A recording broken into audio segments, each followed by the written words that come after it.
Bom, senhores, bom dia. Prazer em estar com vocês aqui. Mais um webinar nosso aqui. Vamos falar agora sobre um tema atualíssimo, que é a nossa pandemia a nível mundial, a coronavírus aí, a Covid-19. O que nós temos a falar? Qual é a nossa polêmica aqui, o nosso ponto aí de interrogação? O plano pandêmico, na verdade, ou o plano de continuidade de negócios em termos de pandemia, ele ajuda de fato a empresa a dar a sua continuidade ou não?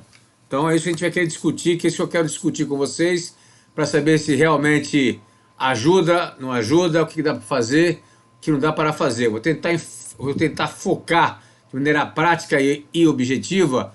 Primeiro vou dar um panorama do que vem a ser alguns conceitos básicos, né? O que é o protocolo de resposta, o que vem a ser a pandemia, na verdade, a questão do conceito básico, que nós temos que separar a questão operacional que pertence à empresa e a questão da saúde pertence ao governo.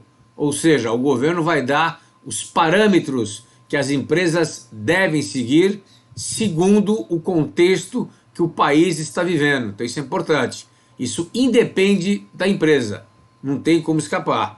Então, igual o Brasil de hoje, estamos numa situação X que eu vou falar, essa situação que nós estamos vivendo hoje, o nível de criticidade, é o governo que dá. Não tem como a gente ficar, não, eu não quero, não interessa, é o governo que dá esse tipo de situação e toma decisão em função disso, pela questão da segurança pública em termos de saúde, tá certo? Então isso é um ponto primordial para a gente poder entender o processo e nós nos encaixarmos em relação a isso. Muito bem.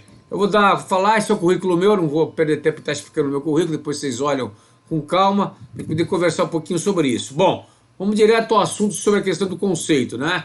Então o que vem a ser um plano pandêmico, um plano de resposta à pandemia, na verdade? Ele pertence a quê, especificamente falando? Então ele é parte de um plano de continuidade de negócio. Por quê? O plano pandêmico, senhores, ele é, na verdade, um plano, uma parte do plano de continuidade. Por quê? Porque ele faz parte de você não ter um efetivo completo da sua empresa para você estar praticando, executando as suas tarefas, atividades consideradas essenciais. Então eu chamo isso daí de protocolo de resposta operacional de quantidade de negócio, tá certo? Então é um protocolo de resposta operacional. Tá certo? Então ele tem que ser parte de um plano, é parte de algo maior que tem que ser levado em consideração. Então a pandemia, na verdade, tem que ser levada em consideração. Por que levar em consideração? Porque ela, na verdade, ela faz parte de você estar conjecturando, elaborando cenários prospectivos, que são hipóteses. Então isso é um ponto fundamental. Hipóteses essas que você vai levar por base o quê? O que está acontecendo no mundo, né? Tendo como premissa a OMS, na verdade, e o nosso Ministério da Saúde. Então isso é fato, condição sine qua non, tá certo? Um outro ponto importante, que o foco principal, né, do plano de continuidade de negócio e do protocolo, ele vai sobre o impacto do cenário ou dos cenários, sobre o impacto dos cenários nas suas operações. Então não me interessa saber as causas agora. Não me interessa.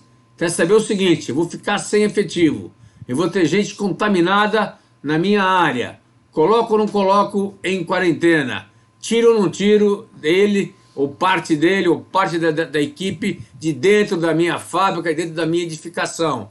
Faço o quê? Vou ter que higienizar, ao higienizar vou ficar 2 dias fora do ar, o que eu faço com isso? Então isso é o impacto que você está sofrendo em relação à questão pandêmica, na verdade. É isso que tem que ser pensado. E isso são cenários que tem que ser elaborados por quem? Aí sim, pela empresa. Então eu tenho o macro cenário que o país está dando para a gente, que é a condição nossa, que estamos vivendo. Então hoje São Paulo vive, por exemplo, uma transmissão comunitária, que teoricamente falando é uma transmissão sem controle, sem origem, é o que São Paulo vive hoje, São Paulo, Rio e Bahia, tá certo? Não é o Brasil inteiro, é só São Paulo, Rio e Bahia, tá certo? Mas estamos no nível 3, que é uma emergência, né, de segurança, na verdade, de saúde pública de interesse nacional, estamos nesse nível. Por que nesse nível que nós estamos? Porque ultrapassamos a régua de 100 casos confirmados, na verdade, foi dado como régua. Essa régua veio da onde? Da OMS, Organização Mundial de Saúde. Ponto. Porque tem a questão da subnotificação.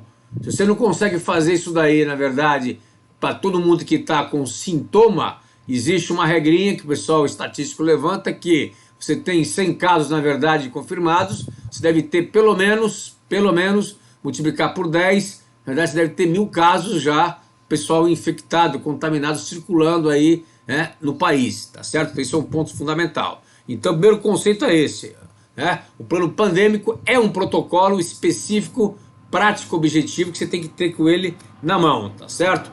Esse protocolo de resposta, da mesma forma que outros protocolos que eu tenho de descontinuidade, eu tenho que estar identificando o quê? A atividade ou atividades críticas minhas. Por quê? Porque eu não vou ter pessoas, importante, não vou ter pessoas para estar o quê? Executando essas atividades. Então isso é importante. E eu tenho que ter as pessoas minimamente para executar o mínimo para que a empresa continue rodando. Ponto. Então, se vou ter 20%, 30%, 40%, 50%, tem que montar cenários desta natureza. Esse é o meu ponto fundamental. Sem isso, eu não posso e não tenho condições de estar trabalhando. Eu enxergo isso aí da onde? Pego da minha cadeia de valor, tá certo? Pego do meu planejamento estratégico, pego dos meus objetivos estratégicos que eu possuo. Então, isso tem que ser validado. Então a pandemia, o protocolo pandêmico, não muda em nada dos outros cenários, dos outros eventos críticos que a empresa tem que estar elaborando para pensar em descontinuidade, ok? Ficou claro? Qual é o objetivo do plano pandêmico, então? Cada plano pandêmico é um ponto importante. A gente vai fazer um plano pandêmico genérico. Genérico no que sentido? Ah, vou fazer um plano pandêmico que vai servir para a influenza, vai servir agora para o coronavírus, vai servir para outro tipo de pandemia. Não, não serve. Cada plano pandêmico é específico para aquilo que está sendo o quê? Que o mundo hoje está sofrendo em relação à pandemia. Por quê? Porque tem as suas características. Então isso é importante. Então, vamos lá. O plano pandêmico serve para quê? Número 1, medidas que irão minimizar o impacto. Impacto aonde? Na crise do negócio da empresa. Então isso é importante. Eu tenho um business, então um exemplo disso. Eu tenho um shopping center, tá certo? Eu tenho que minimizar a crise que eu posso ter com uma pandemia. A pandemia, às vezes, a gente vai ver um pouco mais na frente, ela se resolve sem um contato humano. Se eu não vou ter o contato humano, teoricamente, vai diminuir a circulação do meu shopping. Diminuindo a circulação do meu shopping, diminui a receita. O que eu faço com isso? Tá certo? Ou posso ter até o caso do governo impedir, como aconteceu na Itália, aconteceu agora na Espanha, tá certo? Do governo impedir as pessoas de saírem de casa. Impedir. Uma questão de decreto. Para evitar que as pessoas façam contato social. Com o contato social você tem a gente vai mostrar depois um gráfico, você tem uma barrigada muito menor do que você teria se fizesse a atividade normal. Então uma das questões básicas da pandemia é não ter contato social.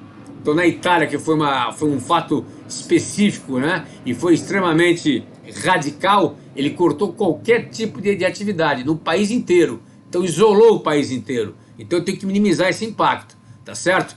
Tem que controlar a resposta que eu vou dar para os cenários, tá certo? Então eu montei uma série de cenários, 3, 4, 5, 6, 7 cenários, não muitos cenários, além de 5, 6 cenários mais ou menos, e eu tenho que dar resposta para esses cenários. Cenários esses que podem estar evoluindo, tá certo? Brasil, por exemplo, São Paulo. Então quem está em São Paulo tem que pensar que eu posso vir a ter, que eu tenho já uma transmissão comunitária. A transmissão comunitária pode crescer exponencialmente e o governo pode decretar, semana que vem, por exemplo, o prefeito da cidade pode decretar, não só o governador, mas o prefeito, que semana que vem fecha os bares, por exemplo, da cidade de São Paulo e tenha toque de recolher. O prefeito da cidade pode fazer isso. O prefeito pode fazer isso, ele tem autonomia para isso. Porque a portaria do Ministério da Saúde dá autoridade para quem? Para o pessoal local fazer isso daqui, tá certo? Já até está dizendo aqui no jornal, pelo G1, que Bruno Covas decreta estado de emergência em São Paulo. Então pronto, se ele decretou estado de emergência, ele pode, na verdade, a partir de agora, se ele quiser, fechar bar, shopping centers, ele pode cortar a circulação de pessoas. Ponto. Isso é uma questão sine qua non. Tudo bem? Se já declarou emergência, igual o governador do Rio, Watson, declarou no Rio de Janeiro. Com isso ele proíbe, por exemplo, o pessoal de ir às praias, aglomeração. Igual aconteceu em Barcelona. Vocês viram aí o Fantástico aí no domingo, onde vocês viram que a polícia, né, espanhola colocou a faixa no calçadão. Quem queria entrar na praia, queria passear no calçadão, a polícia simplesmente mandava voltar. Então é isso, tá certo? E posso estruturar também medidas preventivas, terapêuticas de suporte a quem? A funcionários e familiares. Para quê? Então a função também da empresa é dar um suporte psicológico, mais psicológico, em termos de quê? Do que o colaborador e a sua família devem fazer, em termos até preventivos. Então tem que lavar a mão, não pode misturar, na verdade, determinados utensílios que são íntimos, né? A colher, tá certo? Usar o gel, isso é importante, esse tipo de coisa. Eu posso passar comunicação com isso. Então esse é o objetivo de um plano, de um protocolo de resposta. Tenho que entender então, olhando esse nosso visão holística, esse nosso gráfico, o plano pandêmico é igual aos outros tipos de evento. Eu tenho que obrigatoriamente pensar no que já aconteceu e não apenas agora prevenir. Eu não estou pensando mais nisso, eu tenho que pensar o seguinte: estou com a pandemia pode ter uma evolução, ela vai ter uma evolução, diferentemente de às vezes de algum outro tipo de evento crítico, por exemplo. Então isso é importantíssimo, tá certo? Ao ter esse evento crítico, eu tenho que saber quais são as ações que eu tenho que tomar. Então a pandemia, ela cresce em relação a isso, tá certo? Aconteceu, o que eu faço em relação a isso? E qual é a evolução dela? Então do lado esquerdo meu é a prevenção, que é o caso que eu vou tomar algumas medidas para fornecer ao meu público interno, para não ficar pirado em relação ao pânico, o pessoal não pirar em relação a isso, tá certo? Mas o que vale para mim, eu como empresa tenho que pensar no business. Business, isso é importante. Então é bacana falar, olha, vamos cuidar da saúde e tal, ótimo, tem que cuidar, mas eu tenho que pensar na sobrevivência da empresa, tá certo? E entra também o governo com esse lado. Então, pega, por exemplo, a Itália. A Itália já está pensando, e soltou isso nos jornais, que vai dar moratória de 1 ano para todo mundo, para os pequenos comerciantes que estão sem poder trabalhar. Então imagina vocês aí, os pequenos restaurantes, os pequenos armazéns aí, as pequenas lojas de roupa que não podem funcionar e vai ficar agora 60 dias, 90 dias sem trabalhar. Como é que paga a folha, como é que vive, como é que come, tá certo? E o banco que é em cima dele não vai poder fazer isso aí. Então, na verdade, ele vai estar negociando com os bancos uma moratória de 1 ano, tá certo? Para depois de 1 ano ter condições do cara ter um fôlego e começar a pagar. Isso é uma questão básica e sine qua non. O governo tem que dar subsídio. Isso vale para a Itália, vale, os Estados Unidos vai cortar impostos, na verdade, da pessoa jurídica, a Alemanha já cortou, então tem subsídio que o governo tem que dar. Faz parte do processo ele fornecer isso, não tem como escapar, tá certo? Nós usamos aí como parâmetro, na verdade, né, a 31 mil, usamos como parâmetro aí o COSO, na verdade, e usamos a norma da ISO 22.313 e 22.301, que ela contempla isso tudo. Então a pandemia, ela faz parte de um processo macro que tem que ser utilizado também, seguindo as premissas da ISO e seguindo as premissas aí básicas, né, da quantidade do negócio. Não é nada fora disso. Eu não preciso ser médico, nada. Tem que ter estratégia do que eu vou fazer e como que eu tenho que fazer. Esse é meu ponto fundamental, tá certo? Eu tenho que fazer com base no objetivo da empresa, no objetivo da minha edificação. Então eu sigo as premissas que eu tenho que estar seguindo, tá certo? Então isso é um ponto fundamental. Muito bem. O que é epidemia? Epidemia, na realidade, é um quadro ou de uma doença que ocorre com frequência, na verdade, em comum, em uma determinada região e por um período de tempo limitado. Então, A epidemia, ela está limitada a uma região, a um país específico. Ela não sai daquela região e não sai daquele país. Uma pandemia, ela já ultrapassa fronteiras, tá certo? O que é ultrapassar fronteiras? Vou para outros países e outros continentes. Então a pandemia é isso, tá certo? Então quando há uma contaminação no Brasil entre pessoas e que se perdeu o controle, a contaminação, na verdade, a transmissão comunitária, tá certo? E se espalha pelo Brasil inteiro, na verdade eu não tenho uma epidemia. Eu posso ter uma pandemia no Brasil. O Brasil é um país continental, então isso é fundamental. No caso nosso, a OMS, ela declarou, na verdade, que nós estamos agora no dia 11, que o coronavírus é uma pandemia, tá certo? Isso é um ponto importante. Ele não declarou isso antes, que já devia ter declarado antes, que já era uma pandemia antes. Por quê? Porque ele reconheceu, ao declarar a pandemia, que a estratégia de contenção, conter, na verdade, a proliferação do vírus, na verdade, não foi suficiente. Então ele reconheceu quando ele declarou a pandemia. Por isso que ele bateu bastante no seguinte aspecto: não é para a gente se entregar, tá certo? Era para a gente continuar brigando na questão da contenção. Então, quando se declara a pandemia, eu tenho que ter a contenção, tentar conter ainda e fazer ao mesmo tempo a mitigação. O conter é tentar evitar ou retardar a proliferação. A mitigação é eu evitar casos mais graves e evitar principalmente óbito. Por isso que na mitigação você não faz mais exames, na verdade, para quem tem os sintomas básicos e não está passando mal. Então você perde um pouco o controle de casos confirmados. Mas qual é o foco da mitigação? Mitigação é você evitar óbito. Então isso é importante. Eu não posso ter óbito. Esse é meu foco número 1, tá certo? Então esse é um ponto fundamental para a gente poder entender o processo, tá? Então o que vem a ser, na verdade, o coronavírus nosso, né? O corona, na verdade, a coroa, na verdade, espanhol, né? Então é uma mutação do vírus, que esse vírus já é conhecido, tá certo? E ele vai com uma infecção respiratória e intestinais, em humanos e animais. E hoje nós estamos na transmissão humano para humano, tá certo? Então isso é um ponto importante, tá certo? O aspecto clínico não está ainda descrito completamente, não conhecemos ele completamente, não temos vacina ou medicamento específico disponível. Recebi ontem pela internet, parece que Israel e a Alemanha já descobriram aí a vacina, né? Foi informação, parece que não é fake não. Estados Unidos também. Oi? Estados Unidos também. Estados Unidos também, né? Então parece que já descobriram a vacina porque em função da tuberculose, em função da outra cepa que é paralela ao corona. Se isso for verdade, Israel falou que em 90 dias teria vacina. Isso é uma boa notícia, uma ótima notícia para nós. Mas o tratamento nosso que nós temos para o coronavírus hoje é o descanso e, teoricamente falando, o coronavírus ele pega as pessoas que estão mais vulneráveis na realidade e pessoas mais de idade, tá certo? Então acima de 60 anos, tá certo?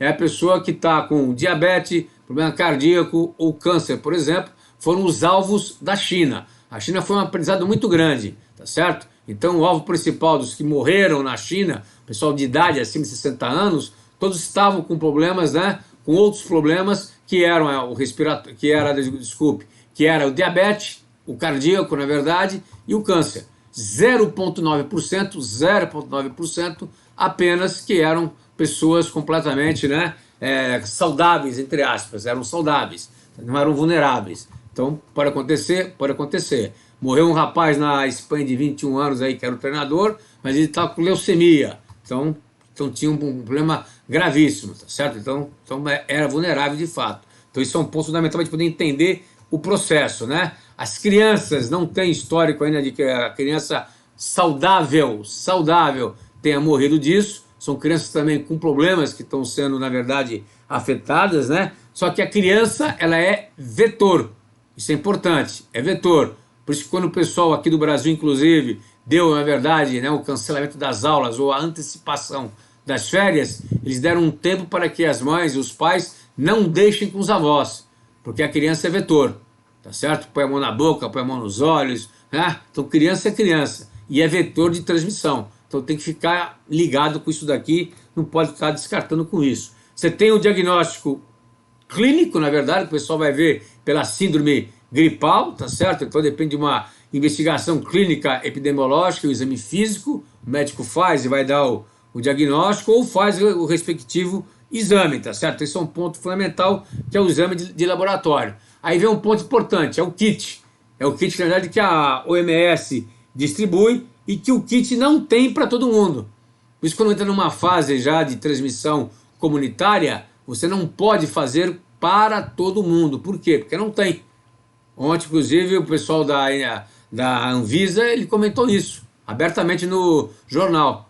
Nós não temos o kit para todo mundo. Se for dar kit para todo mundo para fazer quem tem um sintoma hoje, vai faltar kit depois para as pessoas que estão num estado mais grave. E é isso que é um ponto importante, tá certo?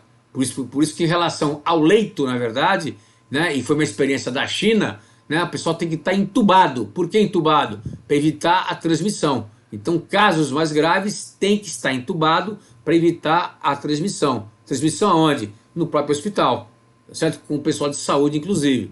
Então, na China, isso ocorreu bastante. O pessoal não entubava, tá certo? Não que não precisaria entubar uma questão, né, clínica, mas agora está entubando por uma questão até de proteger, na verdade, e o vírus ficar contido naquele local em cima da própria pessoa, para ele poder tentar batalhar em cima dele. Então isso é importante a gente saber e ter essa noção clara. Na fase que nós estamos hoje, em São Paulo, Rio e Bahia, tá certo? Não tem o kit para fazer o exame. Então quem tem hoje um sintoma do coronavírus, né? Igual aconteceu, por exemplo, lá com o treinador do Flamengo, que ele tá em isolamento, tá certo? Ele fez um teste, está esperando uma contraprova, tá certo? Mas não vai ter a contraprova e ele vai ficar lá de resguardo os 14 dias para ver se passa o sintoma, na verdade, físico dele, o sintoma gripal que ele está sentindo. Ponto. Se ele piorar, hospital, entubado, para poder tocar a vida. Essa é a regra que tem que ser seguida, é evitar o óbito e ter leito disponível. O Brasil, igual aconteceu na Itália, né? A mesma condição que nós temos poucos leitos disponíveis pelo número da população que nós temos. Então, percentualmente falando, tá certo? A gente teria um número X de leitos, 10 mil, 20 mil leitos mais ou menos, disponíveis em UTI. Então, até que o pessoal das clínicas aqui de São Paulo, né, Rio de Janeiro, já cortou as operações, né? As operações que são consideradas de rotina, normal, de estética, para transformar o quê? Sala de operação em UTI.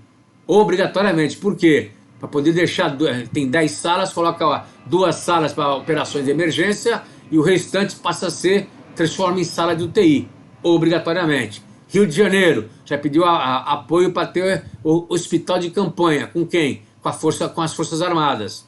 Para quê? Para poder dar o suporte necessário para isso. Porque o Rio é uma situação à parte, na verdade, e um pouco pior, tá certo? E existe, na verdade, o chamado diagnóstico diferencial, que são as clínicas que não são especificadas, mas são similares, né, às causas por outros vírus respiratórios. Então, nós tivemos em São Paulo, por exemplo, né, aquela menina que foi feita na Beneficência Portuguesa, que ela fez o exame, inclusive, no Fleury, que não era um laboratório credenciado, mas ela não sentia nenhum sintoma, nada, zero de sintoma. Só que ele estava incubado nela. Teoricamente falando, estava incubado nela. Então, o pessoal, porque ela sofreu uma cirurgia num hospital italiano, tá certo? Foi fazer uma estação de esqui, se não me engano, e aí acabou fazendo uma pequena cirurgia, voltou para São Paulo, não sentia nada, passou na Beneficência Portuguesa, o pessoal quis fazer porque ela teve dentro de um hospital italiano. Então fez, quando fez, deu o teste, na verdade, positivo para ela, tá certo? Mas não tinha nenhum tipo de diagnóstico que demonstrasse que ela estava, na verdade, né, com um sintoma da gripe. O que é? O Jorge Pinheiro pergunta: como minimizar os impactos da crise nos negócios da empresa e como dar respostas aos cenários da pandemia? Vou mostrar para vocês um pouquinho mais na frente aí como que a gente vai tentar minimizar, porque não é fácil não, né? Por exemplo, você pega aí, se você for da área de shopping, for da área de condomínio, tá certo? Como é que você vai minimizar o impacto se o governo vai proibir que você circule, por exemplo, na rua, tá certo? Que as suas atividades parem.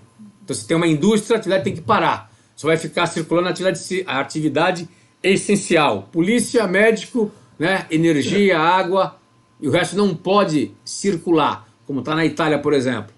Como é que você faz? Não faz. A indústria vai estar parada, velho. Igual parou a Fiat lá na Itália. A Fiat na Itália está parada, zerada, tá certo? E aqui no Brasil começa a sentir reflexo, tem peça que vem de lá para cá, tá certo? Então, igual ficou em Wuhan. Se isolou, parou, aí não tem, por isso que eu falei, tem determinados pontos que nós temos que estar enxergando o seguinte, tem que pensar no pior cenário, que é o mapa do inferno, que é o governo dar essa determinação, né, efetiva, tá certo? Que não tem que circular nenhum tipo de pessoa, as atividades não essenciais vão parar, shopping, cinema, teatro, show, isso parou. Isso daí, quem mexe com isso, velho, a gente vai ficar a pé. Eu posso perder receita em relação a isso. Um exemplo que está acontecendo aqui no Brasil, por exemplo, os médicos que têm hoje consultórios dentro do Einstein, por exemplo, estão sofrendo porque o pessoal está desmarcando consulta para ir lá, por medo, né, de estar querendo pegar coronavírus. O pessoal que faz terapia, por exemplo, não estão indo em consultórios com medo de ficar restrito a um ambiente mais fechado. Então isso está acontecendo. Está tendo desmarcação de consulta em função disso. Então tem vários segmentos que acabam sofrendo, na verdade, o quê? A consequência da pandemia, do medo do contágio. Isso existe, tá certo? O Paulo, brasiliano, como se deve estabelecer um plano pandêmico quando o cenário econômico é o principal fator de risco do negócio? Exemplo, mercado financeiro. Então, velho, aí a gente vai ver um pouquinho mais na frente sobre isso daqui, porque na verdade o plano pandêmico ele vai mexer e vai bater no bolso teu direto, né? Quem é no mercado financeiro vai sentir isso daí. As ações das empresas que vão estar oscilando, pega, por exemplo, as ações das companhias aéreas, por exemplo, como um todo, né? Mundialmente falando. Por que a companhia aérea está sendo extremamente afetada? O pessoal parou de viajar, internacionalmente e nacionalmente aqui no Brasil. Nos Estados Unidos, a mesma coisa. E as companhias aéreas estão indo para bancarrota. Então existe já um cenário, na verdade, quem está no mercado financeiro sabe disso, que as companhias aéreas do mundo inteiro, né, as grandes companhias aéreas do mundo inteiro, é capaz de ser o quê? Estatizadas de volta. Porque dizem que não vão aguentar por muito tempo o fôlego disso. Não tem grana para aguentar por muito tempo isso daí. Tá certo? Porque se não roda, se não gira, como é que vai segurar o negócio dela? Bancando a folha, bancando o avião, mantendo a operação, o avião saindo com 1/3, né, dos passageiros que tem que sair. Como é que isso faz? Então você tem que pensar nisso, tá certo? É uma situação extremamente complicada, mas você tem que fazer cenários. E tem um ponto importante, né? Os economistas e quem trabalha no mercado financeiro, isso é importante, né? Não está acostumado a lidar com essas questões preditivas, extremamente qualitativas, porque uma pandemia, ela é qualitativa. Tá certo? E o pessoal que lida no mercado financeiro, como é muito mais objetivo, muito mais matemático, ele não pensa muito nisso. Tanto é que a pandemia pegou o mundo como um todo de calça na mão, tá certo? De maneira drástica, né? Inclusive porque, na verdade, a China era o celeiro aí, né, das terceirizações, né, dos bens intermediários, e a cadeia de suprimento nossa foi disruptiva, tá certo? Houve uma disrupção na cadeia de suprimento, no mundo inteiro. Então isso está se repensando agora, que talvez tenha um retrocesso de globalização, tá certo? Isso vai impactar o mercado financeiro. Acho mais uma. Eduardo, qual a curva de aprendizado de SARS, gripe aviária, suína, podem ser aplicadas nessa pandemia? Se tem alguma curva de aprendizado, né, com outros eventos, outras crises, para essa pandemia, se é possível aprender algo? Não, o aprender, na verdade, o que eu vejo de aprendizado é que nós temos que estar o tempo inteiro pensando na possibilidade de ter alguma coisa. Ponto importante, esse ano aqui, 2020, o Global Risk Report, ele tirou do radar dele, por isso que eu falei que não estava no radar do pessoal financeiro, dos economistas, o radar de uma pandemia. Então ele tirou do radar o quê? A pandemia do mapa de risco global.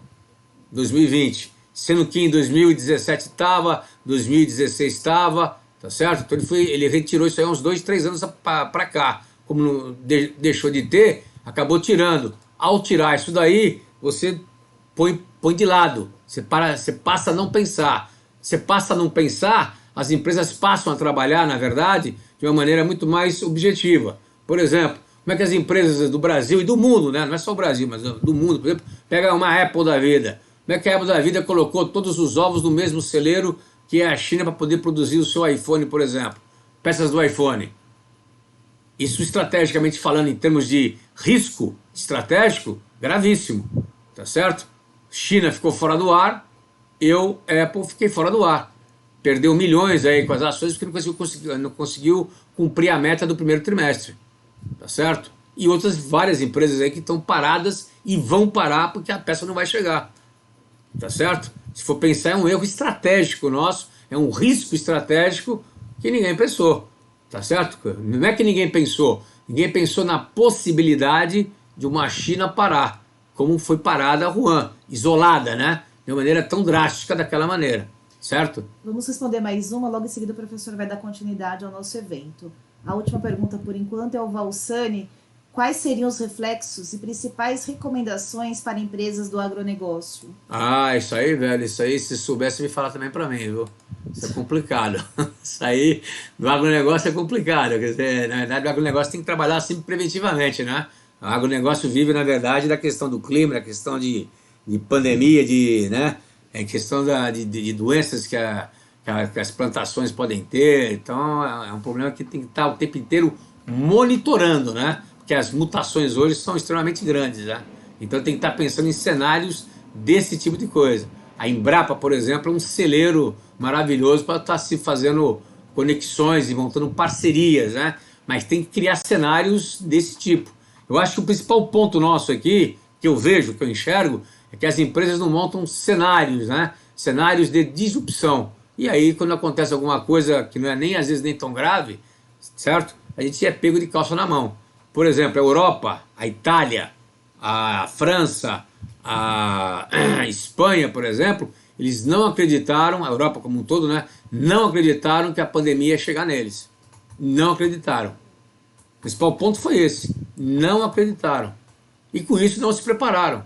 Achavam que ia ficar restrita na China, que a China ia conseguir fechar, dominar, que aquilo ali era, né, era um papo que era entre eles, etc. E a coisa começou a girar em cima deles. Ponto. E não acreditaram. Quando chegou, eles acordaram, já era tarde e Inês era morta. Então isso é um ponto fundamental para a gente. O Brasil, porque o que pareça a vocês, ele está jogando um pouco mais na frente, tá certo? Nós temos alguns lances na frente, ao tomar essas medidas aqui que são radicais, tá certo? Então, por exemplo, São Paulo fechou escola, né? Já fechou shows, tem que fazer isso daí. Se não ver a curva aí na frente aí, isso é importantíssimo. Vai impactar a nossa economia? Vai impactar. Vai bater, na verdade, em vários tipos de comércio, em vários tipos de serviço? Vai impactar, não tenha dúvida disso. Mas vai ter uma visão muito melhor, vai ter um resultado melhor em termos de se salvar vidas, que é o foco nosso número 1. Por isso o governo tem que dar a mão e tem que dar o suporte necessário para que a coisa comece a rodar, tá certo? Ok, vamos dar continuidade? Vamos lá. O tratamento, não tem muito o que a gente falar, então você tem que, na verdade, isolar o paciente, na verdade. Então o que não pode também fazer são loucuras, né? Ah, eu tenho um funcionário meu que está com, né, sintoma de gripe, está com sintoma do coronavírus. Ah, cria-se a histeria na empresa, fecha o prédio inteiro. Isso é loucura, isso é estupidez. Então não tem que fazer nada. Se o cara está com suspeita, pega o sujeito, leva para fazer o exame, se fosse o caso, lá atrás, quando era o caso de não ter ainda a transmissão ainda, né, comunitária, tá certo? Desinfetava, na verdade, o local onde ele trabalhava. Se for o caso, coloca em quarentena as pessoas que estavam ao redor dele. Morreu o assunto, senhores. Não tem o que fazer. Não vai entrar em pânico. Hoje, para transmissão comunitária, é home office. Se der para fazer home office, tá certo? Eu, esse fim de semana, dei uma pequena saída aí, foi com os meus netos num shopping pegar um relógio que eu mandei consertar. Fiquei impressionado pelo vazio que estava São Paulo, por exemplo. Pelo vazio que estava São Paulo. Fiquei impressionado com isso.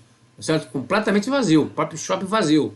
Muito vazio. Aliás, o local mais seguro para se andar era, na verdade, o shopping, que estava vazio. Tá certo? Um ponto importantíssimo. Os restaurantes, vazios. Tá certo? Então eu fui no restaurante que costumava ter fila e tal, vazio. Mesa vazia, mesa disponível. Então é uma coisa inacreditável. As pessoas realmente aqui em São Paulo se conscientizaram. Diferentemente do Rio de Janeiro. tá certo? Então você isola, avalia e encaminha. Esse é o ponto que nós temos que fazer de maneira clara. E temos um ponto importantíssimo aqui no Brasil para a gente falar isso aqui, tá certo? Nós temos, na verdade, algumas legislações que o pessoal acha que, não, isso é ideia do governo, eu posso seguir. Não, senhores.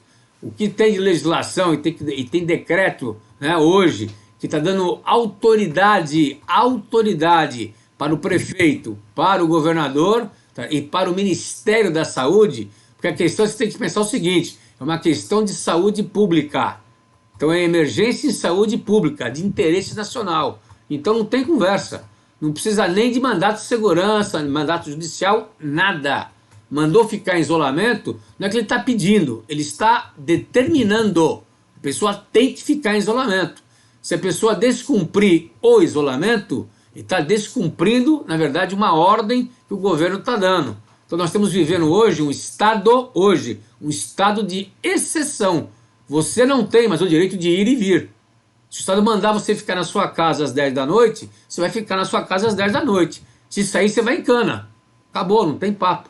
Quem assistiu o Fantástico, aí você viu o esporro, a bronca que o policial deu na realidade, né, com as pessoas que estavam fora. Não teve jeito. Tá certo? Lá em Bilbao. Não teve jeito. O cara deu uma bronca até radical, falou, tem pessoas morrendo, você está colaborando para que as pessoas morram. Foi nesse nível. E é verdade. Então não tem conversa. Então nós temos quais legislações publicadas esse ano? Tem o decreto 10.212, de 30 de janeiro de 2020, né, que esse decreto ele promulga, na verdade, revisa o Regulamento Sanitário Internacional, que é um acordo feito com a OMS, de 23 de maio de 2005. Ele deu uma remodelada nesse acordo que foi feito sobre a questão do ser sanitário internacional.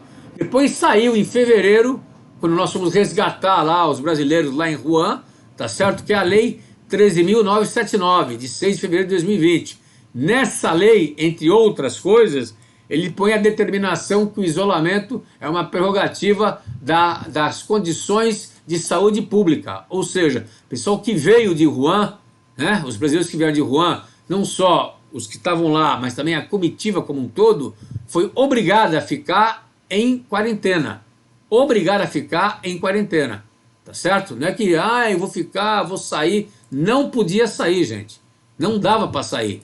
Então ele tinha que ficar em quarentena, obrigatoriamente. Tá certo?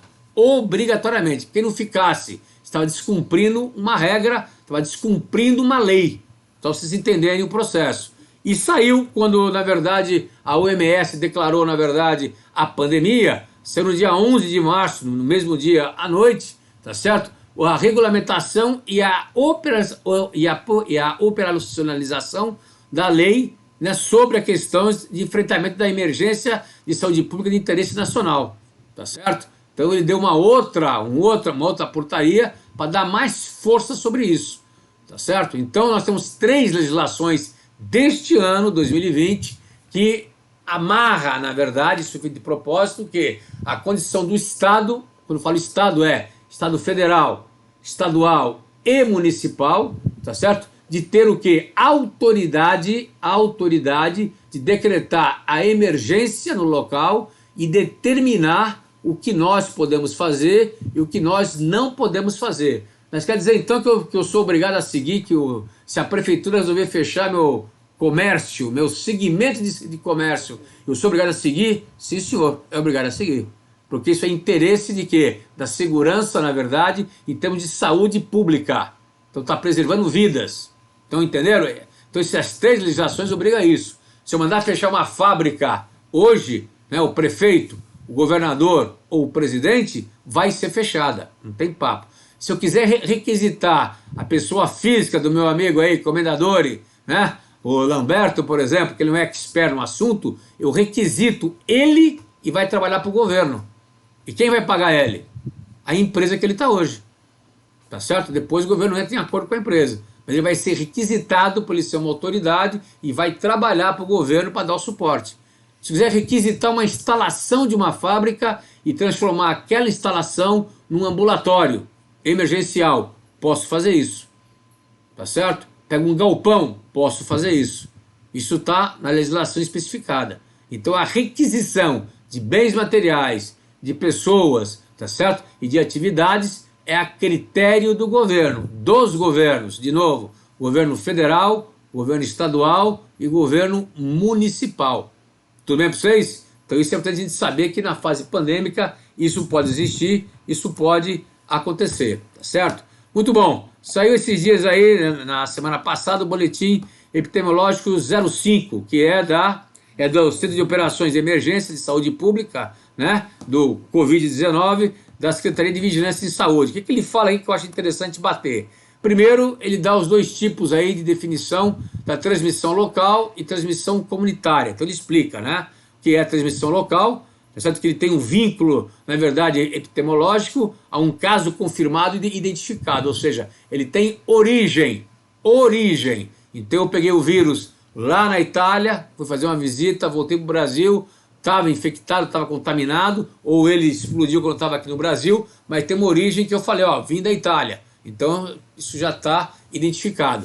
E quando é o comunitário, quando eu passo de uma pessoa para outra, se a pessoa passa mais outra, aí perde-se a vinculação. Então é o que está acontecendo hoje em São Paulo, Rio e Bahia. Então nós estamos numa transmissão comunitária, o que é ruim porque pode crescer exponencialmente. Então essa é a grande questão de hoje, né? Aí tem aí as fases de resposta, né? Quando a gente está nessa fase de resposta de contenção, é para limitar a transmissão. E a mitigação, já falei, evitar casos graves e óbitos. Então está aí colocado os dois pontos importantes, tá certo? Isso é fundamental vocês entenderem essa fase que é estratégico para quem for escrever um plano e pensar em cenários desta natureza, tá certo? Hoje, São Paulo vive o quê? Vive o último nível de grau que o Brasil colocou de criticidade, que é a emergência de saúde pública, né, de interesse nacional, que é o SPIN, e estamos na fase de mitigação. São Paulo, mitigação, Rio, mitigação, Bahia, mitigação. O restante do Brasil está na fase de contenção. Não que a gente não faça contenção.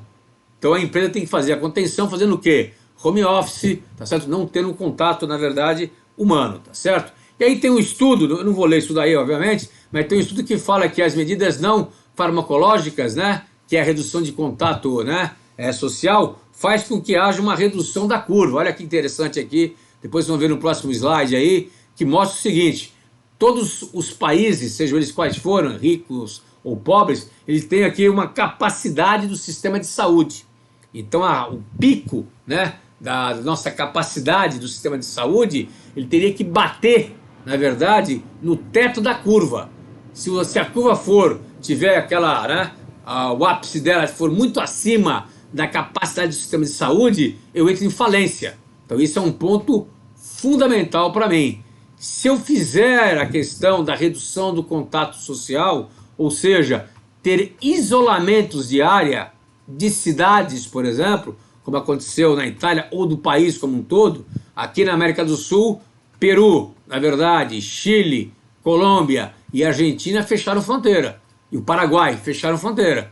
Tá certo? Então eles não tem mais. Então esses lá que vocês estão vendo agora aqui, estão vendo a barrigada mais baixa aqui? Essa barrigada mais baixa aqui, você vê que ele tem uma curva que não é tão acentuada e que ele vai subindo devagarzinho.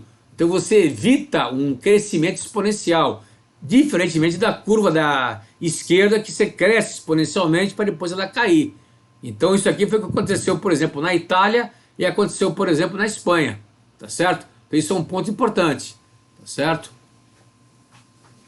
O que ele está falando, né? Não, aqui pode continuar. Então tá. Então isso é um ponto fundamental para a gente poder entender o processo. Ó. Isso é importante entender. Então a redução do contato humano é importante. Aí vem a questão daquilo que apareceu ontem na Globo. Vocês viram que a Globo ontem deixou de gravar novela. Por quê? Para evitar o contato. Tá certo? E houve até algumas artistas aí que falaram que está para ficar em casa, vai para casa. Não vai para a praia, não vai passear. É para ficar em casa. Ponto. Igual está na Itália. Não tem jeito. O pessoal está em casa. Só sai para ir para a farmácia ou para ir para o mercado. Não tem jeito. Tá certo? Então isso é um ponto que nós temos que estar consciente. O Brasil tem que estar consciente em relação a isso. Isso é um estudo que foi feito academicamente falando, que comprova que a barrigada, na verdade a redução, né, do contato humano, inclusive ajuda a não ter falência do sistema de saúde no país. que foi o que aconteceu na Itália, tá certo? A Itália entrou em falência do sistema de saúde dela. Então ela teve que escolher, e saiu aí noticiado, quem ia viver e quem ia morrer, infelizmente. Então esse é um ponto crítico, tá certo? Então quem ia viver, quem ia morrer, teria que fazer a escolha, que é o pior caso, deixa de lado, o melhor caso, eu vou dar a assistência necessária. Então por isso que a questão da gente antecipar, né, o corte do contato social é importantíssimo. Então o home office hoje, senhores, tem que funcionar, tá certo? Nós aqui estamos praticando, vamos praticar agora essa semana o home office também, tá certo? Vamos fazer escalas aqui dentro, mas temos que praticar isso aí, não tem jeito. Não tem jeito. Enquanto não passar essa fase aí mais crítica nossa, de estar tendo já uma redução, na China, por exemplo, já teve a redução, já caiu o pico dela. Então estão na descendente já conseguiram contornar e segurar. Até que teve médico chinês que já está indo lá para Itália para dar o suporte para eles. Ok? Aqui fala aqui depois alguns slides sobre a área com transmissão local, o que é, idoso e doente crônico que vai, unidade básica de consultório, o que faz o serviço de saúde. Aí são dicas para a cidade, para os municípios, para o estado ter o que fazer na realidade, tá certo? De maneira clara e direta, tá certo? E tem aqui que eventos com aglomeração, esportivo, artísticos, culturais, políticos, científicos, tudo isso, senhores, tem que ser cortado. Tem que ser cortado. Não pode e não deve ter esse tipo de evento. Ah, mas a minha feira, eu tive a feira. Na Europa, por exemplo, uma feira de relógio que aconteceu na Suíça, ele foi cortado 2 dias antes de iniciar. Acabou. Então é taxativo, não tem jeito. A Olimpíada no Japão, possivelmente não vai acontecer. Tá certo? Possivelmente não vai acontecer. Tá certo? Então não tem como a gente ficar esperando algo ou querer algo em relação a isso. Tá certo? Não tem. É um absurdo. Por exemplo, teve aqui o governador, o Dória, falou que não poderia ter evento e teve festa de formatura que aconteceu no sábado e o pessoal foi.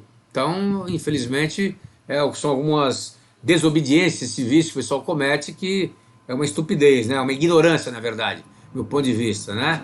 Área com transmissão comunitária, está lá escrito claramente que tem que ser feito. Ó. Reduzir o deslocamento laboral, por exemplo, reduzir o fluxo urbano, tá certo? Então, estimular horários alternativos, regime de trabalho, então isso aí é importante. Então, temos que fazer isso daqui, não tem jeito, é obrigado a fazer isso aí. Isso faz parte, senhores, do plano pandêmico, tá certo? Então, tem que escrever isso daqui. Se eu entrar numa régua, se eu tiver um gatilho desse acionado, senhores, a partir de amanhã vamos entrar já em estado de transmissão, não vamos mais vir, vamos fazer escala. Então tem que fazer isso daí, não tem jeito. Tem que cortar aquilo que não é crítico, tá certo? Então você pega uma empresa de energia, outra qualquer, um call center de atendimento ao cliente, para poder abrir conta, religar a conta, não vai ter, ué. Não vai ter. Não tem como ter isso aí. Eu vou focar naquilo que é mais emergente. Certo? Então é esse tipo de seleção, escolha de Sofia, qual atividade que eu vou ter que escolher, eu vou ter que fazer, faz parte do processo meu. Instituição de ensino, não ter aula, na verdade, né? O fluxo de unidades de terapia intensivo tem que ter um monitoramento diário e declaração de quarentena da cidade, vai poder isolar, atingir 80% de ocupação dos leitos de UTI, obrigatoriamente se declara a área isolada. A cidade isolada. Então São Paulo pode ficar isolado? Pode. Fecha São Paulo. Ninguém sai, ninguém entra.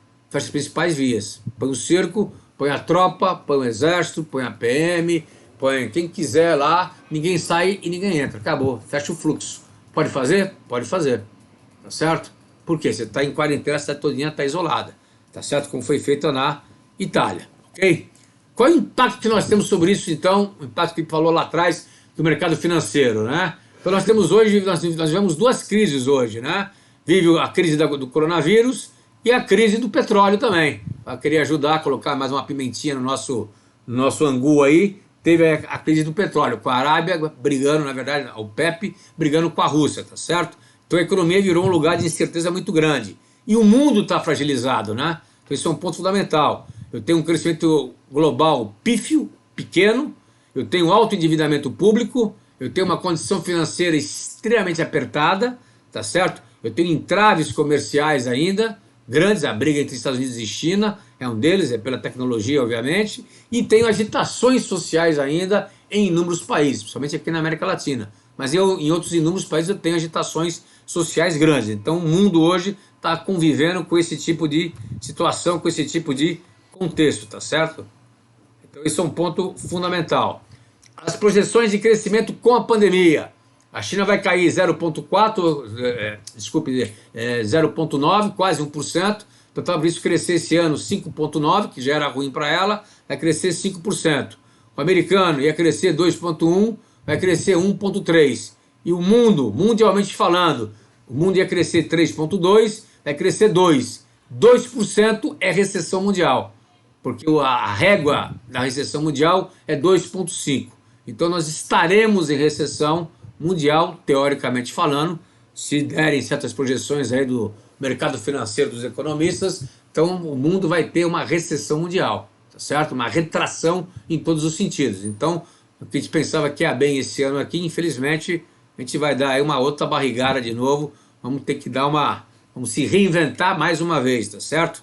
E a economia mundial com a pandemia, ela foi atacada em duas frentes, tanto na oferta, na verdade, e na demanda. O que é a demanda? A demanda está acontecendo o seguinte, a queda de renda. Por que a queda de renda?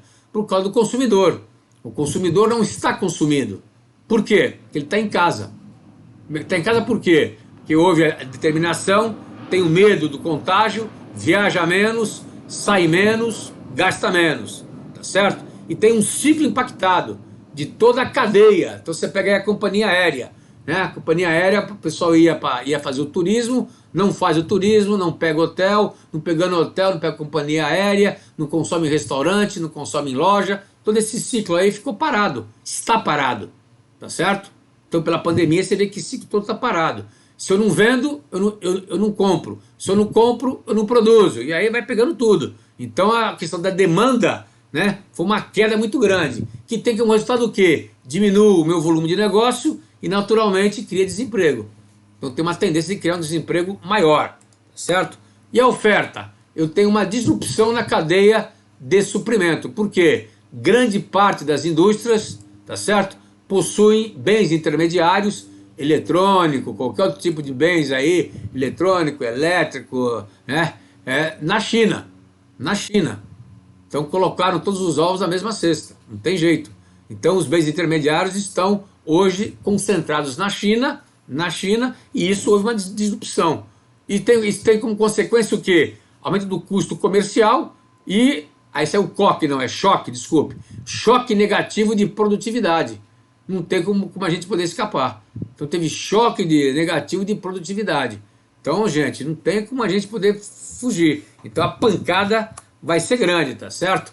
Para o Brasil, a gente cresceu o ano passado, 2019, nós crescemos 1,19, um crescimento pífio em relação ao que estava previsto crescer, tá certo? E esse ano está previsto crescer 1,5, que são as projeções, né, dos bancos e do mercado financeiro. Né? O indicador oficial do governo é 2,4 e vai crescer 2,1, tá certo? Então grande parte das nossas empresas ainda aqui do Brasil depende de bens intermediários, tá certo? E tem aí uma projeção, estima-se um fechamento de várias linhas de produção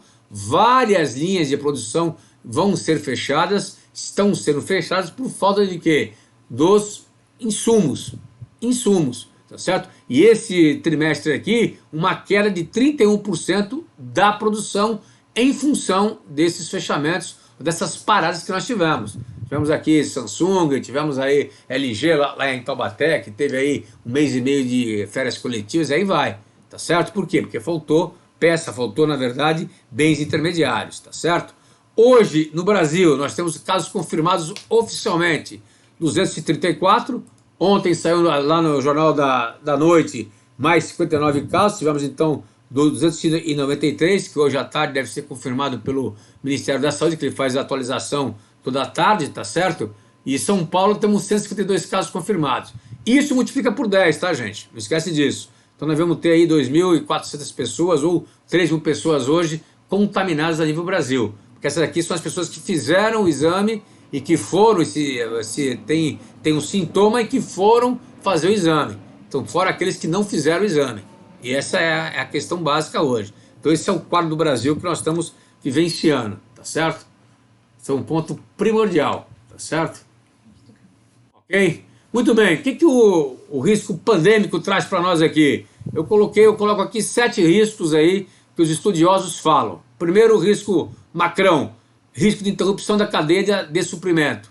Uma pancada que bate aí em quase todo mundo, em quase toda a indústria. Segundo, risco de recessão mundial. Então teremos recessão mundial.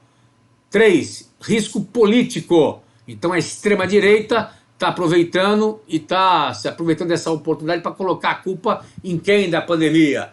No imigrante, no estrangeiro. Então cria-se a questão do nacionalismo extremado. Tá? Isso está acontecendo também. 4, risco da falência dos sistemas de saúde. Ou seja, os sistemas de saúde dos países que foram impactados pela pandemia estão hoje em frangalhos, porque não conseguiram dar conta do processo.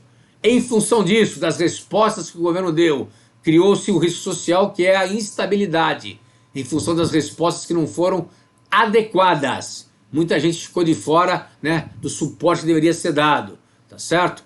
Tem um risco forte que vai acontecer, o pessoal prevê isso agora aí, o risco de retrocesso da globalização. Então, em vez de agora você terceirizar isso aqui na China, em função da pancada que levaram, vou voltar a ser primário, vou fazer isso aqui dentro do meu próprio país. Ou seja, eu vou remontar as cadeias primárias, serão mais caras, é mais resiliente, mas vai ser mais caras, menos produtiva e terá um baixo crescimento. Então vai ser mais custoso para nós. E tem o risco político, que é o quê? O crescimento do populismo. Como a resposta está sendo inadequada, tá certo? Leva à insatisfação e à perda da confiança da população, né? A população fixa em determinados oportunistas, tá certo? Que é fulano ou beltrano. Então cria-se, na verdade, né, volta-se ao velho questionamento do populismo, tá certo? Da pessoa, da figura, né, do político em si, o aproveitador. Isso tem um risco forte da gente poder crescer. Então esses são os 7 riscos aí que hoje o pessoal colocou como que a pandemia trouxe aí para nós. Muito bem, risco pandêmico. Depois eu respondo aí do Olear e do... Estão registradas aqui. Tá, já estão registradas, depois eu falo aqui. Bom, o que é o plano pandêmico então, senhores? Então o protocolo é isso. Então o que tem que ter o protocolo? Frente a esse cenário todo que eu dei para vocês, é que eu tenho que escrever no protocolo. Então o protocolo tem que ser uma coisa prática e objetiva. Mas antes de escrever o protocolo, eu tenho que dar um contexto para a minha diretoria. Então eu preciso escrever um pouco mais, para dar um pouco mais de contexto para eles, tá certo? Explicar o que vem a ser, na verdade, a questão de pandemia, né? E na verdade, epidemia, explicar a fase pandêmica que nós encontramos. Tem que escrever isso, tem que colocar isso aí para poder explicar para a diretoria isso, tá certo? Posso explicar, na verdade, algumas medidas de prevenção. Agora, o que não pode deixar de ter? Número 1, você tem que ter uma estrutura de gerenciamento de crise. Então, tem que ter uma estrutura básica de gestão de crise, obrigatoriamente. Por que de gestão de crise? Porque eu tenho que estar gerenciando a crise em pelo menos 3 níveis. Nível corporativo, um nível local, se eu tiver, minha empresa for, por exemplo, tiver várias regionais a nível Brasil, por exemplo, tá certo? E o nível, né, da emergência se estiver sendo colocado. Então eu tenho 3 níveis, né, para poder ser tomada as decisões. Para cada nível desse, eu coloco uma régua de tomada de decisão. E tem que ter uma estrutura de um comitê, tá certo? Seja ele qual for o comitê. Então eu preciso ter um comitê corporativo e um comitê local. Preciso ter esse comitê formado. Então eu preciso ter essas estruturas formalizadas. Então 3 níveis, 2 estruturas de comitê e uma estrutura de equipe de emergência. Isso eu tenho que ter formalizado. Tem que ter a responsabilidade deles, que cada um tem que fazer, e a régua. Importante determinar a régua, quando que eu atinjo. E os protocolos já, nessa régua eu já tenho que saber o que tem que ser feito. Então isso é importante. O que vai fazer, em que situação que eu vou fazer.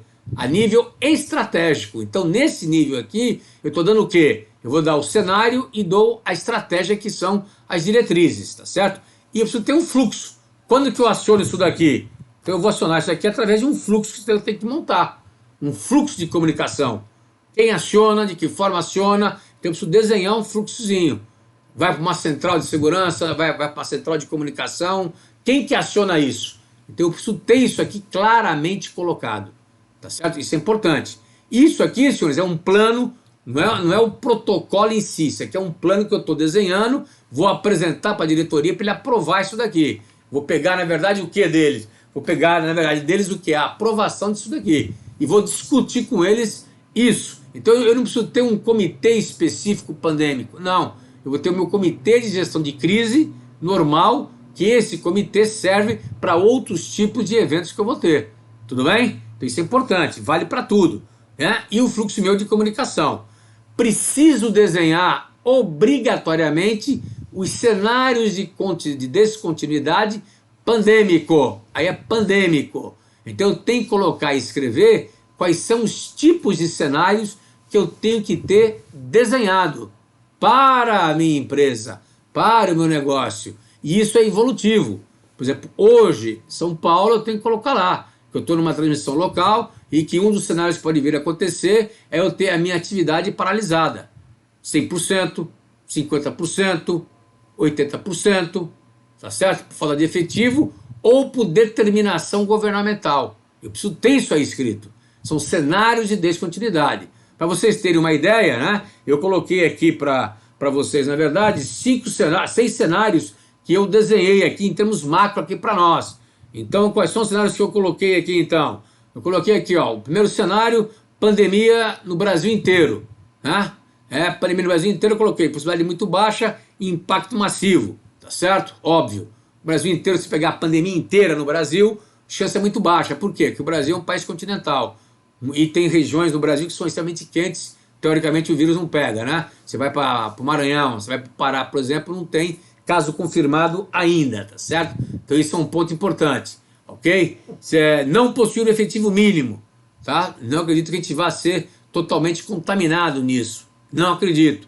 Pode até ser que tenha, tá certo? O cenário 3 que eu coloquei aqui, pode ter a suspensão do serviço de transporte. Em São Paulo, capital, pode ter isso daqui. Semana que vem pode o Bruno Covas aí pode declarar que não tem mais metrô, não tem mais ônibus, por quê? Para evitar aglomeração. Aí eu pergunto, como é que seus funcionários vão para suas indústrias, por exemplo? Você não vai dizer para mim que você vai locar um ônibus, né? Que o objetivo é não ter aglomeração. Então você não pode deixar de ir com ônibus. Aí seria, desculpe o termo, estupidez nossa, certo? Então não pode ter o ônibus da empresa, não existe isso. Não pode ir de ônibus da empresa, tá certo? Ou vai alugar o Uber, ou vai fazer um plano de carona. Tem que pensar de uma outra maneira, tá certo? O R4, você tem colaboradores contaminados na empresa. O que isso significa? Tem que verificar quem são as pessoas com quem ele falou, com quem ele contactou, e no raio de 2 metros a pessoa tem que entrar em quarentena. Agora pense vocês que eu estou numa central de operações minhas, operação de energia, operação de água, operação de segurança, que seja, que tem lá 6, 7 pessoas, na realidade, tá certo? E de repente o pessoal um fica contaminado. O pessoal da sala inteira, tá certo? Da central faz o quê? Está em quarentena. Como é que eu vou operar essa central na maneira direta, então? Como é que eu vou operar essa central? Vou operar essa central através de quê? De um backup que eu tenho que ter. Então eu preciso formar gente de backup. Isso faz parte do meu plano. Ou não coloco os 6 para poder trabalhar, coloco o quê? Coloco o pessoal para trabalhar em turno, tá certo? Para ter mais gente para poder trabalhar. Isso é estratégia que eu tenho que montar, tá certo? O cenário 5, né? Já falei do efetivo mínimo. O cenário 6, por exemplo, o meu fornecedor passa a não cumprir com o contrato dele. Não sei se vocês sabem disso, mas se ele declarar motivo de força maior, tá certo? Exemplo, ele está numa área onde foi fechado, ele foi isolado. É força maior. Você não pode obrigá-lo a cumprir a cláusula do contrato. Sabiam disso ou não? Então você não pode obrigar ele, fornecedor, a cumprir a cláusula do contrato. E não pode multar ele em função disso. Porque ele está numa área de isolamento. Não depende dele. Foi força maior. Então vocês têm que pensar nisso também. Tá certo? E coloquei como cenário 2 lá o SPIN, tá certo? Na verdade, que é a questão de a gente entrar, como nós entramos aqui agora em São Paulo, tá certo? Na questão da emergência de segurança pública de interesse nacional, tá certo? Acima de 100 casos confirmados. Ou seja, que nós já estamos numa situação nível 3 e numa fase de mitigação. Então nós estamos numa fase de mitigação. que pode ser declarado, na realidade, o quê? Os estados, né? Estados de emergência e outras atividades que podem vir a ter. Então, cenários têm que ser montados. Isso é importante vocês trabalharem, tá certo? Então, tem que ser montado cenário. Se não montarem cenários, tá certo? Vocês, na verdade, ficam completamente a pé. Não adianta escrever protocolo se não tiver cenário.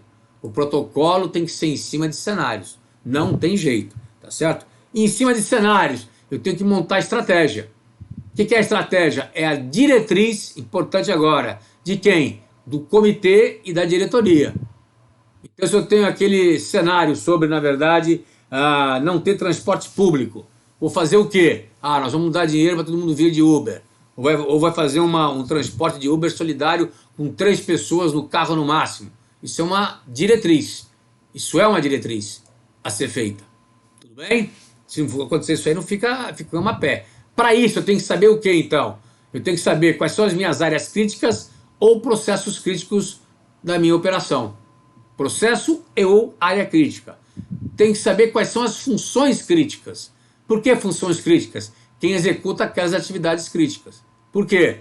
Eu tenho que saber quem vai para home office, quem não vai, quem tem que ter backup, quem não tem que ter backup, tá certo? Posso ou devo fazer home office, ou seja, eu tenho estrutura de TI que suporta isso, por exemplo, ou não?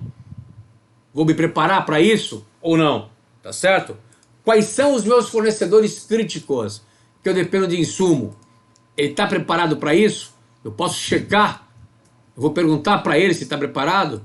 Tá certo? De repente tem um fornecedor crítico que não está preparado, fico a pé. Quem são meus clientes críticos? A minha curva ABC, que são aqueles clientes que eu não posso deixar de atender. Eu tenho que continuar a fornecer para ele. Tá certo? Então, ponto fundamental. Se sou uma empresa farmaco, por exemplo, de remédio, e tem um remédio salva-vida, preciso continuar a produzir. Então, eu sou uma atividade essencial. Tá certo? Eu tenho que continuar a produzir remédio salva-vida, etc. Isso tem que estar no meu portfólio. Eu tenho que saber isso daqui. Tá certo? Não posso esquecer de campanhas de comunicação. Como que eu vou fazer? Quando que eu vou fazer? Para quê? Para evitar a paranoia dentro da empresa. Tá certo? De cara querer usar máscara o tempo inteiro. Aquelas loucuras que a gente vê, por exemplo, nos aeroportos. Se eu fui viajar, estava do lado de uma pessoa que estava de máscara e o cara baixou para poder atender o celular. Então, não adiantou absolutamente nada, né? Máscara é máscara. O cara não tem que falar absolutamente com ninguém. Tá lá para ele tossir, para ele poder ficar fechando, para ele proteger, na verdade, ao que tem quem está ao redor dele e ser protegido. Agora, se ele abaixa para comer, se ele abaixa para poder falar no celular, já era, senhores. Então, por que tem a porcaria da máscara? Então não usa, né? E quais são as ações operacionais da área em si que tem que ser feita? Da linha de produção A, da minha TI, da minha sala de operações, da minha área de facility. O que eu tenho que fazer? Tá certo? Vou desinfetar o prédio quantas vezes ao dia? Vou desinfetar a área pública, né? A área comum do prédio, quantas vezes ao dia? Vou desinfetar, na verdade, os elevadores quantas vezes ao dia? Vou desinfetar os botões que você tem que bater o dedinho ali quantas vezes ao dia? Ou não vou desinfetar? Meu problema não é meu. Então isso tem que ser pensado. Tá certo? Isso faz parte do facility, pensar nisso junto com o pessoal que está elaborando o plano para tomar medidas, na verdade, preventivas, tá certo? Isso é um ponto fundamental. Aqui eu vou passar um pupurri, eu sei que vai ter um pequeno delay aí com vocês, mas vai ficar com vocês aqui. Eu peguei uma campanha que saiu em Portugal, eu achei muito bacana essa campanhazinha aqui, são 15 slides, vai ficar com vocês, que eles montaram essa campanha e eu achei bacana. Então daqui ela fala como que se espalha e tal. E eu vou passar aqui no slide que fala da pessoa doente, saudável, um ponto importante dela, que no Brasil o pessoal não bate muito forte. 2 metros de distância. Por que 2 metros de distância? É por causa da gotícula grande, quando a pessoa espirra, a pessoa tosse. Então 2 metros é uma distância segura, teoricamente falando, que você fica distante da gotícula que vai acontecer com você especificamente falando. Então isso é importante se você está verificando isso, tá certo? Então ele bate nisso daqui de forma clara. Outro ponto importante que eu vejo, que é bacana bater nisso daqui, é a questão da máscara em si. Ele fala que usa máscara, quem usa máscara, a pessoa não está doente. ela está apenas querendo se proteger ou protegendo quem está do lado. E ele bate muito que às vezes a pessoa, o evitar a aglomeração, às vezes quem está do lado e não está com nenhum sintoma pode estar com um vírus incubado. Então isso é importante você ter isso aqui na mão, né? Aí ele dá um macete muito grande, ó. Maçaneta, correia de ônibus, caneta, né? O mouse, o pauzinho, o copo, corrimões, botão de elevador, computador, tudo isso daí, senhores, tem que ser desinfetado. Isso como, né, o pessoal de limpeza, o pessoal de facility tem que prestar atenção nisso. Isso são formas da gente tentar evitar. Isso sim, a empresa faz parte da empresa tomar como parte. Então a pessoa sentou no seu computador, por exemplo, tiver o gelzinho lá do lado dele lá, ele limpa o quê? O computador todo santo dia, limpa 2 vezes ao dia, 3 vezes ao dia, sem ficar neurótico, mas tem que limpar. Isso é importante ter isso aqui na mão, claramente colocado, tá certo? Por ele dar o sintoma ali de quem pode ficar doente, né? A única maneira de ser eficiente aqui é limpar, né? Os vírus podem durar até 24 horas nos objetos, a gente tem que lavar, na verdade, né, as superfícies com água e sabão, e 5 precauções básicas que ele dá. Não toque na sua cara ou na cara de alguém, quer dizer, então a questão do beijinho não pode mais existir, a questão de você dar o abraço, você dar a mão também deixa de existir, tá certo? Nós somos brasileiros, gostamos disso, não pode ter isso mais, então tem que procurar evitar fazer o cumprimento, tem que ter isso daí, então o contato social tem que acabar nesse período nosso pandêmico, isso ajuda bastante, tá certo? Tem que lavar bem a mão debaixo das unhas, etc. Ele dá todo o macete aí necessário, tá certo? A máscara tem que jogar fora, na verdade, tá certo? No máximo usar a máscara, né, por 8 horas, no máximo por 8 horas, mas as máscaras nossas aqui, se ficar úmida, já tem que jogar fora, não tem jeito, tá certo? Separar em casa a toalha especificamente da mamãe, do papai, do bebê, da criança, o ideal é isso, é ter uma toalha para cada um, tá certo? E dos objetos também que vão comer, os talheres, o ideal é fazer isso, né? Tá certo? Usar o cotovelo, uma toalha para abrir a porta. Ah, mas isso é besteira, não é? Não é não, porque se alguma pessoa passar infectada, espirrou, passou a mão na maçaneta, acabou pegando e pega de forma clara e direta. E antes de comer, depois de comer, passar sempre o gel. Eu passei essa campanha para você precisa entender bem o processo, para todo mundo ficar em segurança e fazer. E estou dando aqui para vocês um modelo que eu uso, que eu acho fundamental, vou esperar por causa do delay aí, vou esperar chegar lá, que eu uso para poder chegar, que é a questão de quê? Do protocolo operacional, na realidade, que eu uso o Canvas, tá certo? Então do lado esquerdo do Canvas, aí daqui a pouco vai chegar com vocês, por causa do delay, então tá chegando, eu coloquei aqui a questão do efetivo. Então do lado esquerdo você tem os cenários críticos, você tem a classificação do cenário crítico, coloquei como possibilidade média e impacto massivo, eu coloquei a consequência, que pode ser social, regulatória, infraestrutura ou até a reputacional, coloquei as atividades críticas embaixo, coloquei os recursos críticos, parcerias críticas e desembolso financeiro. Isso daqui sim é um protocolo operacional para que cada área sua, cada área crítica tenha que fazer. Aí vem o pulo do gato. Cada área crítica tem que fazer a sua atividade operacional para que a empresa consiga se movimentar. Então não existe um protocolo de uma única página para a empresa inteira. Não tem. Você vai fazer por atividade, por área crítica. Aí sim, né? É impossível você colocar numa única página que a empresa inteira tem que fazer. Não dá. Não dá. É impossível isso. Tá certo? Então, do meu ponto de vista, a minha vivência, experiência, não dá. Agora, não dá também para você pegar a página 45, a linha 7, também não dá. Então, isso aqui você tem que rachar e dividir por área. Cada dono de área crítica tem que saber o que tem que ser feito. Com base em quê? Com base nos cenários e com base na estratégia que foi dada. Tudo bem, senhores? E, por último aqui, tem o plano de carona. Então, em vez de você ter um Uber da vida, tal, você pode montar um plano de carona que é por célula, ou seja, quem tiver carro vai pegar o colega do lado que mora mais perto. Com isso você elimina, na verdade, o transporte público e elimina o ônibus da empresa. Então, sem ônibus da empresa, se for o caso de evitar a aglomeração. Ok, senhores? Bom, o que eu queria falar com vocês, basicamente, era isso, em termos de você ter um plano pandêmico. Então, resposta que eu queria dar para vocês, eu tendo um protocolo de resposta pandêmico, ele ajuda a empresa? Resposta, sim, ajuda a empresa. As empresas aqui no Brasil estão preparadas para isso? Resposta, não, não estão preparadas para isso, infelizmente. Poucas empresas possuem um plano dessa magnitude, né, e não tem cenários montados. O que eu vejo de maior criticidade são cenários montados em relação a isso, ok? Ok, temos algumas perguntas aqui pendentes. Então Vamos fale lá. aí.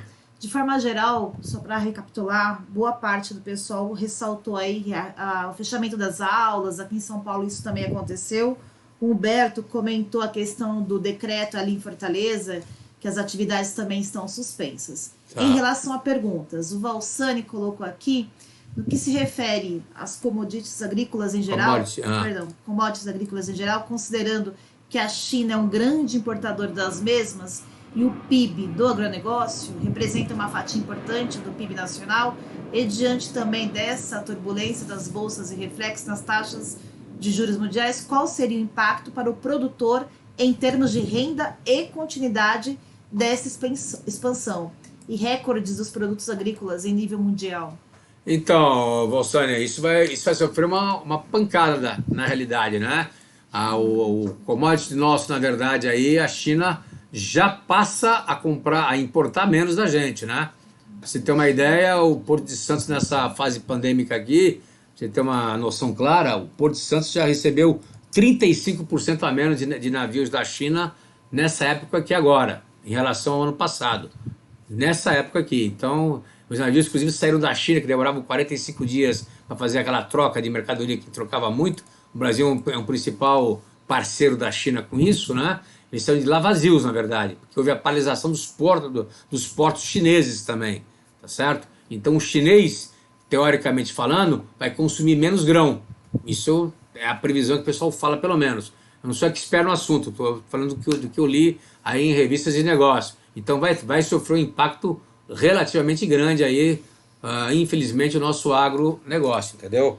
A gente poder estar falando em relação a isso. O Eduardo, essa questão pandêmica poderá mudar, por exemplo, o nível de exigência para visitantes ao país? Carnaval. Aí colocou o carnaval. Por exemplo, não, no carnaval, por exemplo, deveria já ter tido, aí o meu caso, minha visão, devia ter tido já no carnaval uma atitude mais firme do governo em fazer uma seleção de quem vinha para o Brasil.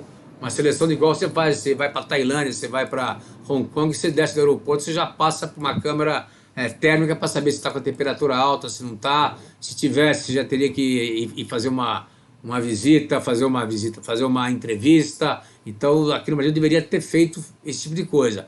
Hoje, no Brasil, se descer lá em Fortaleza, por exemplo, não tem nenhuma seleção, nenhum tipo de segregação de quem vem do exterior, por exemplo, que eu acho que é um erro grave. São Paulo até tem algum tipo de entrevista muito pequena, mas devia ter uma coisa mais rígida em relação a isso. Então tem que ter uma seleção melhor, não fechar a fronteira, mas tem que ter uma seleção melhor em relação a isso. Ponto importante que eu falei com vocês, que a Argentina fechou a fronteira, Colômbia, Chile, Peru, Paraguai, fecharam a fronteira por 15 dias, né? Na realidade, por que fecharam por 15 dias essa fronteira aqui? Para poder evitar o contato social. Então, na Europa, a Alemanha fechou, por exemplo, e outros países, né, europeus estão fechando. A própria Rússia também fechou a fronteira. Por quê? Para evitar, né, a transição de pessoas e, teoricamente, a transmissão do vírus. Isso é normal acontecer em uma pandemia. Você fecha a fronteira, você bloqueia, na verdade, né, teoricamente, o vírus está transitando. Deveria existir isso daí. A Kátia, qual o possível impacto no e-commerce no que se refere à entrega de produtos? Você Bastante, falou, né? Você falou um pouco de demanda, né, em relação a esse tema também. Então, o e-commerce em si, você comprando, sim. Você comprando, acho que vai ter até uma subida. Agora você tem um problema. Quem vai entregar? Quem entrega, né? Na verdade. Então, se você tiver aí a proibição de atividades não essenciais, você só vai ter entregas essenciais se for comida. Então, o delivery, por exemplo, vai crescer. Pode crescer o delivery, por exemplo. Aí o motoboy do delivery vai estar funcionando. Agora, o e-commerce, por exemplo, de livro, da Amazon pura, que não seja comida, meu ponto de vista, não sei se rola. Não sei se rola. Pode até subir porque a pessoa não vai estar em contato na loja, mas não tem como entregar, né? Priscila, o que é o cenário SPIN? O SPIN que saiu, faltou o E lá. O SPIN é Emergência em Saúde Pública. Põe lá para olhar. Emergência, Saúde Pública, SPIN, né? De interesse nacional, Priscila. Que lá colocou só o SPIN, né? Esqueci do E, tá certo? Então é Emergência, Saúde Pública, interesse nacional. E maior que 100 é de 100 casos confirmados de coronavírus, tá certo? O Manuel aqui, professor, com relação ao agravamento da crise, existe a possibilidade de escassez de alimentos e dessa forma o cenário de arrombamento e saques é uma possibilidade? Como estabelecer um plano se as pessoas que estarão na execução da segurança destes estabelecimentos também estarão emocionalmente envolvidos com tudo que está acontecendo? Então, vamos lá então, Manuel. Eu não acredito que vai ter escassez de alimento, não. Não acredito, a nível Brasil. Não acredito que isso vai ter. Como também não acredito que está tendo aí uma certa... Aí sim, acredito que está tendo uma certa histeria, um certo pânico, o pessoal correr atrás do gel, papel higiênico, carne, tá certo? Violentamente, né? Que quer, né? Acondicionar, então isso aí é meio que histeria em relação a isso. Não acredito que vai ter, tá certo? Porque no Brasil isso está contido no Brasil. O Brasil está pulando na frente. São Paulo pulou na frente, tá? Você tem aí 200 casos aí, para você ter uma ideia. A Itália foi fazer, na verdade, o isolamento quando tinha mais de 3 mil casos confirmados. 3 mil casos vezes 10, você teria 30 mil pessoas contaminadas, na verdade, quando eles foram partir para fazer alguma coisa. Então nós partimos para fazer alguma coisa quando nós tivemos 150 casos aí, 50 casos não, 101 casos aqui em São Paulo. Nós partimos para isso, na realidade. Então mais 1.000 pessoas em São Paulo, no estado de São Paulo. Você vê que é um número relativamente pequeno em relação a isso. Tá certo? Espíndola, brasiliano, na sua visão, quais serão os principais impactos nas empresas de tecnologia? Seria a restrição na disponibilidade do capital humano? Sim, seria essa daí. Você tem que montar um processo que você vai trabalhar por turno para a pessoa poder operar a tecnologia, né? Você vai até ter, na verdade, a disposição de substituir, às vezes, a mão de obra, mas se não tiver alguém por trás no back-office, você não vai adiantar nada. Então você tem que ter um processo de fazer escala e ter pessoas mais qualificadas também, suplentes, né? Qualificadas para poder substituir se por acaso o teu homem da ponta lá ficar contaminado ou em quarentena, hein? Ou em quarentena. Então sempre tem que pensar nisso. Paulo, quais métricas podemos adotar para congelamento das atividades não críticas? Tempo que podemos suspender as operações, por exemplo. Questiono, pois interrupções por longos períodos podem materializar perdas significativas para a organização ou economia em geral. Então, a métrica é uma só. A gente costuma fazer pelo BIA, Business Impact Analysis, né? Você faz uma projeção de impacto, levando em consideração a parte financeira, a parte operacional, a parte regulatória se tiver e a parte de margem. Então, financeiramente, você tem que fazer um conjunto disso daqui, tá certo? Então, ou financeiramente apenas, quanto que eu deixo de faturar, quanto que eu perco de vendas. Se eu parar 10 dias, se eu parar 20 dias, se eu parar 30 dias, se eu parar 3 meses. Vai ter que fazer isso daqui. Então, isso é um ponto importante. O que é atividade não crítica, por exemplo? Vamos lá. Atividade não crítica, auditoria. A auditoria, ela não é crítica em termos de quê? Em termos da operação em si. Ela é crítica em termos de controle, tudo bem. Mas da operação, ela não é crítica. Então, essa você pode deixar, na verdade, de lado num momento teu de alta criticidade, de alta descontinuidade. Tá certo? Então, você vai ter que selecionar nesse sentido. O que interfere na operação, no core da minha empresa? Então, você pega uma operadora médica, por exemplo, uma operadora de medicina, certo? Uma Unimed da vida, meu amigo Humberto aí, por exemplo, tá certo? Então, tá lá na parte da medicina. O que é crítico para ele? É a questão de oferecer o quê? Oferecer a saúde, oferecer os laboratórios, oferecer os exames e oferecer assistência médica. Isso é core para ele. Isso é core. O restante é back-office. Então, a parte de gestão de risco, a parte de auditoria, uma parte administrativa, velho, isso aí toca a vida. Isso aí, tchau. Isso aí se liga automático e vai embora. Isso, numa descontinuidade, você esquece. Não tem como você seguir. Entendeu? O Renato, brasiliano, bom dia. Na sua opinião, como as indústrias de grande porte devam se comportar a respeito de entradas de prestadores de serviço, consultores e caminhoneiros nesse momento que a gente está vivendo?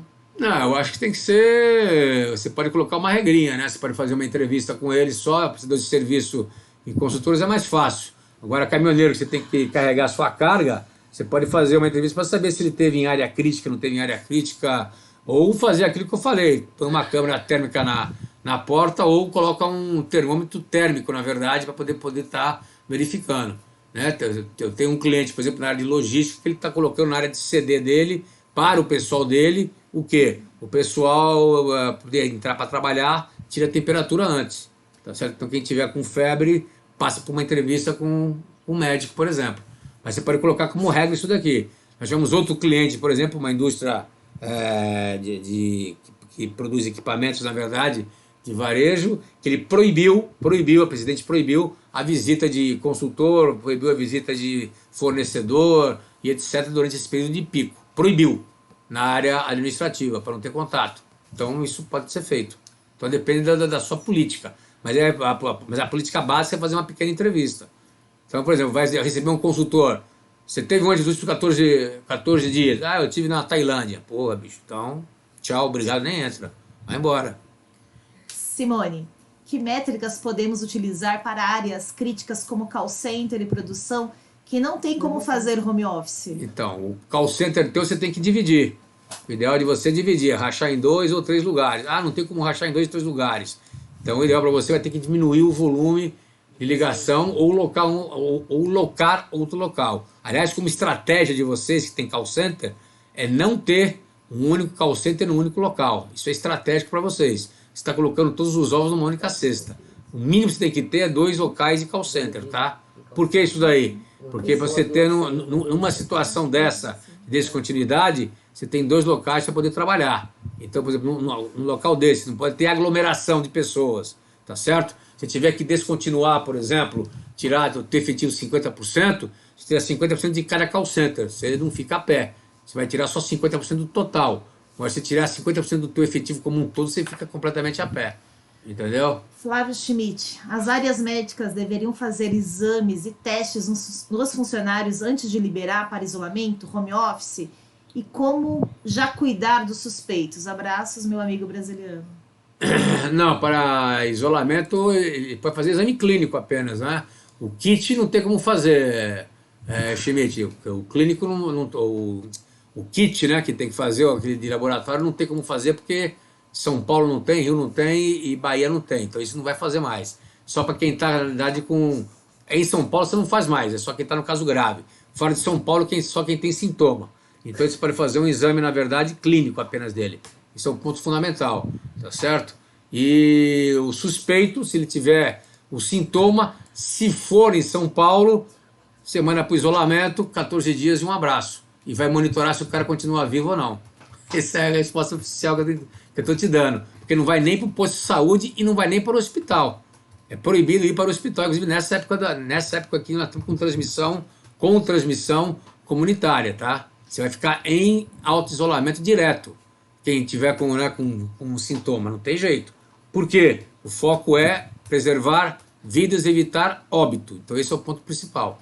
Ok, para que possamos fechar aqui, né, e não extrapolar o horário previsto do webinar, tem mais uma pergunta aqui, Adrize. Na sua opinião, como ficaria o risco de violação de danos no caso de home office? Danos de quê? Não entendi. Que danos? Se você puder colocar, Adrize, por favor. Aproveitando aí, a Marina já respondeu boa parte, a apresentação será disponibilizada sim, tanto o PowerPoint, né, o material didático, como o vídeo também será disponibilizado para vocês. Eu sei que muitos estão pedindo também cursos EADs, a Marina também já respondeu, mas a gente está programando aí novos lançamentos, tá? Ok? A Adrize respondeu mais? A Adrize não respondeu ainda. Se você puder colocar, Adrize, antes de fechar. Só o Marcos está comentando aqui. Bom dia, professor. Se tivermos um caso de morte confirmada pelo vírus aqui no Brasil, nossas medidas de prevenção deverão mudar? Não vão mudar não, continua a mesma. Dados pessoais. Vai mudar, irão ficar as mesmas aqui, na verdade. Ok. A Adrize reforçou que são dados pessoais. Na violação que ela está chamando aqui, são dados pessoais. Dados pessoais que você fala em relação à LGPD, é isso, Se o Adrize? pessoal trabalhar em casa e tiver mais ataque cibernético, acho que é isso. E dados pessoais. Dados pessoais em relação a... Então, mas na verdade está previsto que a sua TI tem que te dar a garantia, na verdade, que na sua casa você vai ter, na verdade, a segurança necessária. Porque, inclusive, você vai estar acessando a rede da empresa, né? Então, esse é um ponto primordial. Então, tem que ter a segurança da empresa preservada, obviamente, e os seus dados preservados. Isso é questão sine qua non. Por isso que a TI tem que estar preparada para isso, para fazer o home office. Tá bom? De forma geral, todos parabenizaram, foi muito interativo aqui. E é isso, né? Obrigada pela presença de todos. Ok, obrigado, pessoal. Qualquer dúvida, estamos à disposição aí. Manda aí por escrito que a gente pode tirar depois o maior detalhe aí, ok? Espero que tenham gostado. Até a próxima, então, ok? Muito obrigado.